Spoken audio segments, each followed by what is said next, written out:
Hey guys, it's Tae. We are going to complete this preparing for N-tier boss fights specifically, but this one will cover more all fights and preparing for all fights. Uh, and the first thing that I just want to touch on is guide videos. So, depending on where your rank is at, how fast your raid team clears the guild, or excuse me, clears the raid, you may or may not have guide videos out that can actually help you guys finish the tier, understand more difficult mechanics, maybe give some insight into how to deal with those, who to assign them to, stuff like that.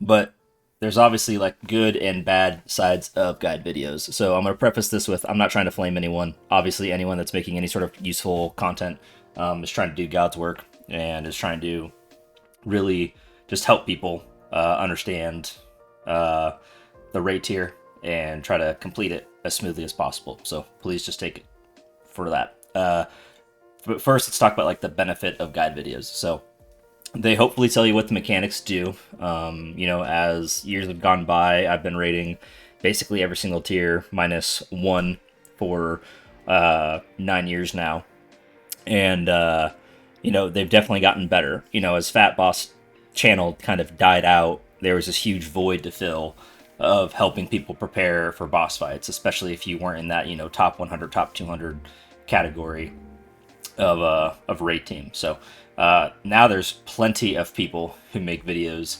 Probably the two biggest ones right now, I would say, are Dratnos and Tactics. You also have Ready Check Pull that does quite a few as well. Stanky, people like that. But for my level of rating, I really appreciate what Tactics and Dratnos do, and then Marsh as well from Consequence. He also does a lot of the end tier boss fights, and those are always really good from a raid leading perspective as well. So they hopefully tell you what the mechanics do. Early on in the tier, maybe less good at doing so, but later on in the tier, especially once you get to the harder mythic bosses and you start getting guides for those ones are normally really good. The longer ones, so when you see a guide video that's like 30 minutes long, it's pretty intimidating. But the longer ones are good because they are going to give you more details and more of an idea of how to deal with the mechanics than the shorter ones are going to. Longer ones are also going to give you a good overview of the entire fight. Short ones can too, but I personally don't want to leave any stone unturned when I'm preparing for a boss fight, whether it's as an individual player or as a raid leader. And the last part about this is a lot really focus on their own POV, which can be good and bad. So, for instance, Tactics and Dratnos are both tanks, and they really focus on how to do the tank mechanics of stuff. But they also highlight some of like what the DPS are doing. What would be really nice if they included some of like, hey, what healers are doing at this time is this, that, and the other thing, other than just healing. When do they need to be doing dispels? When do they need to be doing whatever healer mechanics may apply? What healers need to be watching out for? What's the most difficult healer intensive part of the fight? Again, I'm not trying to be overly critical. Anyone putting out content is doing it for the love of the game, and we should be thankful for that. It's mostly just to point out that when you are watching someone at a certain point of view, if you're a DPS player watching a tank point of view, unless they're covering what the DPS are going through, that video has zero benefit to you, right? So just keep things like that in mind when you are preparing for a boss fight.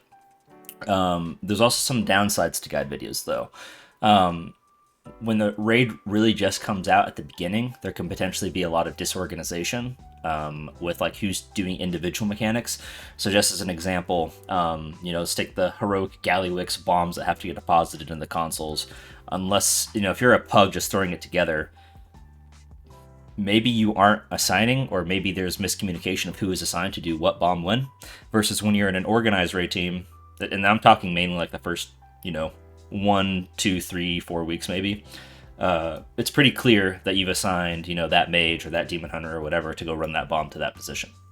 But with pugs, that makes it a little bit more difficult. The longer videos are likely more descriptive, but you're taking that for the downside of a longer video.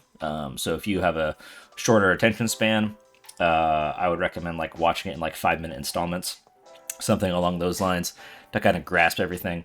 And the shorter videos are good because they're good for the amount of time that you have to invest, but they're potentially not going to be descriptive enough, especially when it comes to assignment mechanics like the Gallywix bombs, that your raid leader or you may need to actually successfully do the fight, within a few pulls.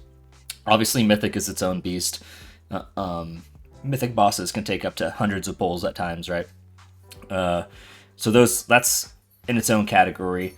I'm mostly focusing on like early on in the raid, and once you start getting to more difficult mythic boss fights and stuff like that. So obviously some guide videos are good, some guide videos are bad, but everyone's just trying to help everyone out. So make sure you find something, a personality, content that you like and applies to you, something that you can learn from, something that applies to the role you're playing at or covers the role that you're playing with, and try to go from there. So um, linked in the description of this video is going to be how to use liquid reminders. So I made another video about how to use liquid reminders in the past, and that will be linked in the video because to me that's part of getting ready for an end-tier boss fight.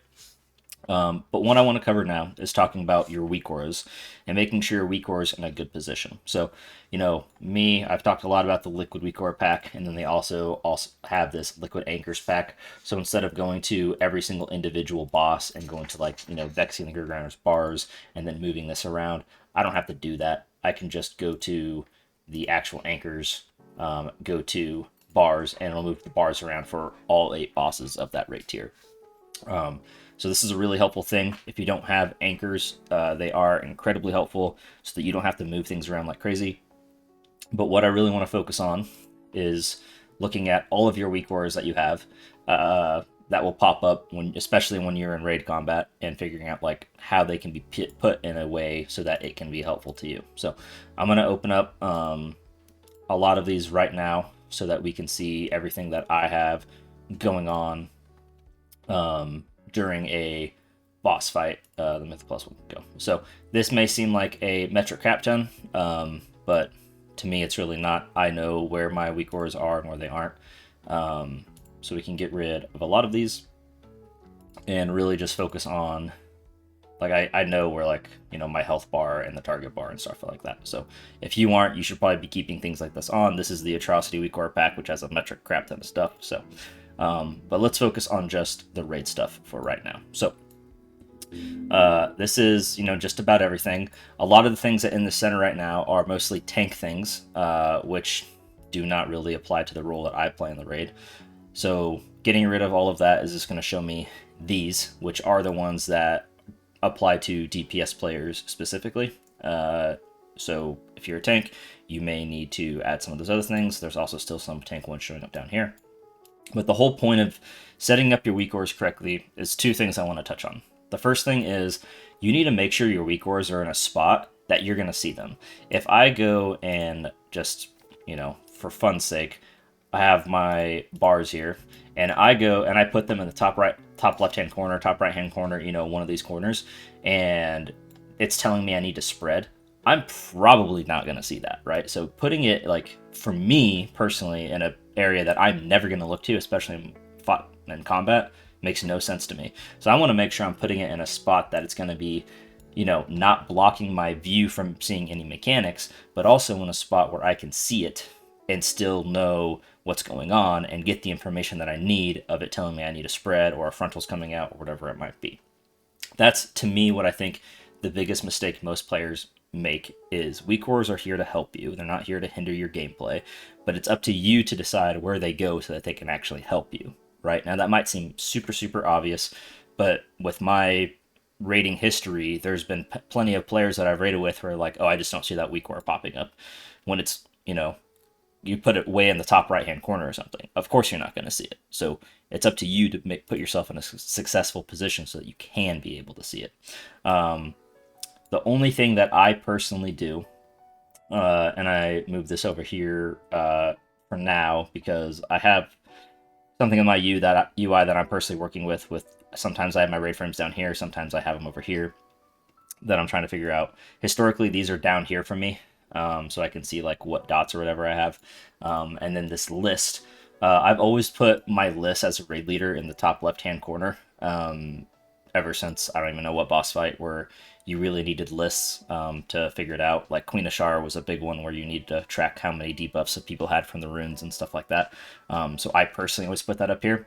But that list, unless you're a raid leader, may be erroneous to you. You may not even need that. So part of the thing is also going through these weak auras and deciding, hey, what do I actually care about on these boss fights, right? So for example, one of the things that can pop up is on Mugsy, for example, is when you have these cluster bombs starting to come out, and all the new mines are spawning, blah, blah, blah, blah. Like, do you care about this? Do you care that Bullet Storm is happening right now? Or can you just pay attention to your screen and, notice that's happening?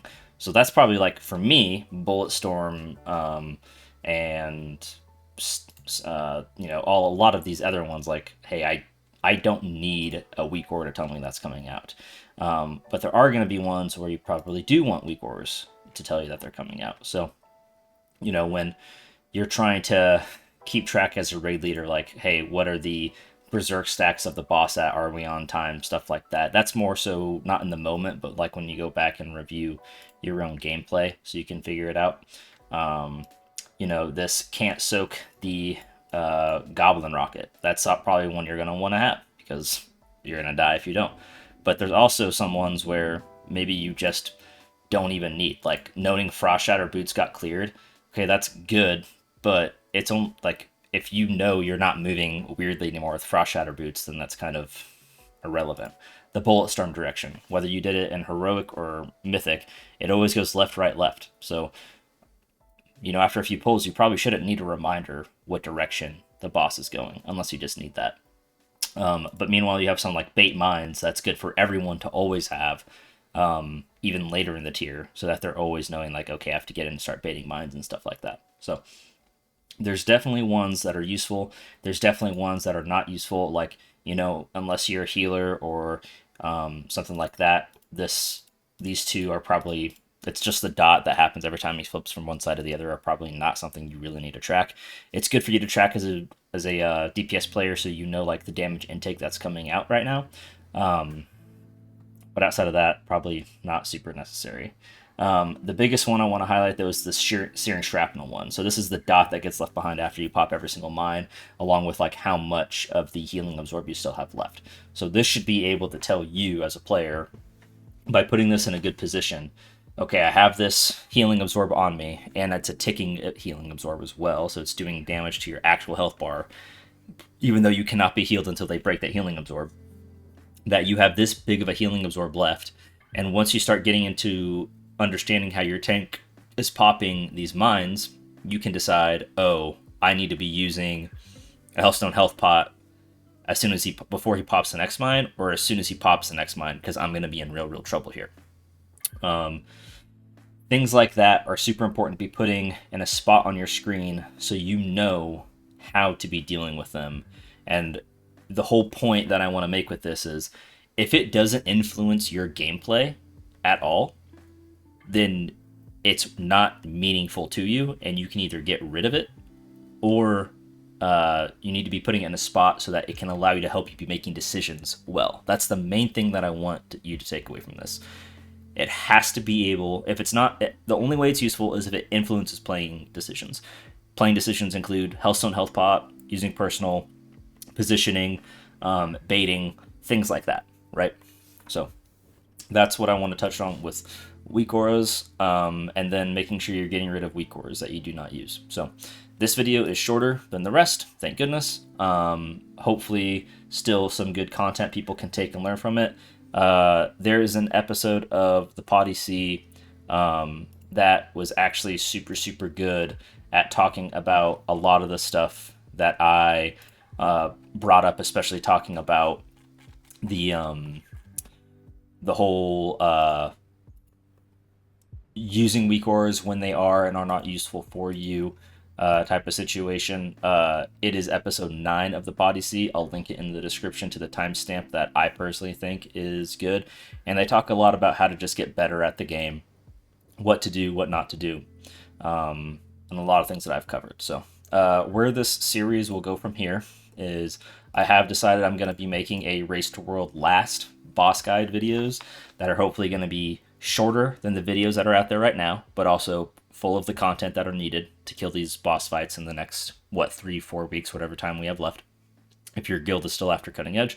And then also doing more videos talking specifically about different kinds of fights. So I'm going to do a review, like a video of Mugsy and how to prepare for Mugsy, a video of showing like a galley and the things that you can be looking at when you're preparing for Gallywix, even though the last video was tuned towards Gallywix, but actually showing the video of how I would be preparing for it.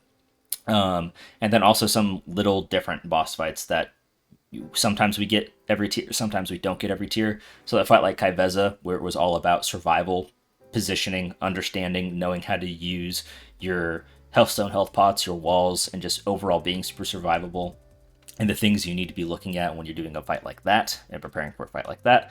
And then also a fight like Styx that has irregular funky mechanics that, you know, you may not see for years to come, how to do a trash ball like mechanic ever, which are never super difficult, but are also mechanics that you just don't get super frequently. So knowing how to prepare for different things like that, in my opinion, are really, really good things to be doing so that you can be as prepared as possible. Anyways, I hope you guys have enjoyed the videos. Thank you for watching. More content for Mana Forge Omega will be coming out closer to the raid as well. There will be more of my raid team doing reviews and those videos following out in the next basically every week leading up to the raid coming out. So thank you for watching, guys. Have a good day.